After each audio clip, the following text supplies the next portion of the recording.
So quite recently, I was talking with Monica and I asked her, Monica, if you meet the president today, what would you say to him? And she said, I'll ask for his number and then I'll send him a portrait. Now, Monica and I are very cool and real with each other, right? So I say, a portrait to the president of Ghana.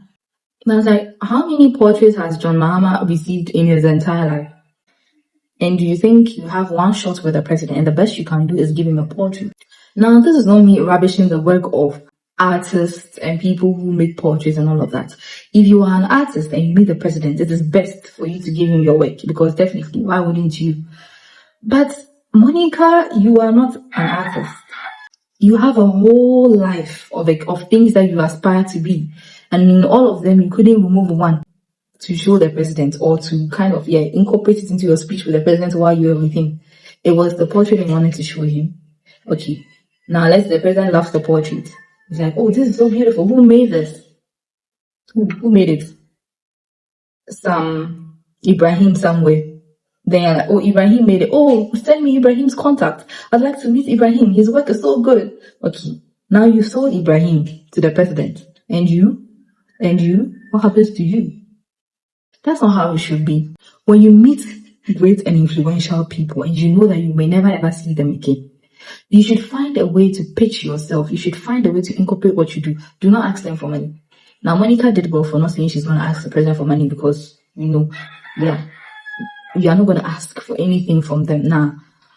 But I don't think it's good for you to try to give them something either because what is it that they can't afford for themselves? You should strive for proximity. Now, let's say I meet Anita Erskine and I'm like, oh my God, I love you so much. I love your work. I've been watching you a lot and I've been tagging you in some of my videos. I've read about your work. Sheroes of our time. I've seen your masterclass and I'd like to join your masterclass. Yeah, I have this social media page, The Bourgeoisie, where I talk about success stories, about self-improvement and how to change your mindset in order to be a bourgeoisie. Then I tell her that she's like, oh wow, really? That's some new initiative. That's some beautiful initiative. Okay, take my email or this is the exclusive link to the masterclass because mind you, the masterclass is not for the general public. Now I have a link. Now I have an email. I have a potential of meeting her again in my lifetime. You have a whole life of interesting things that a person might want to hear. You should find a way to say those things in the conversation that you have with the person. If you get into proximity with them, you have chance of meeting other great people like them.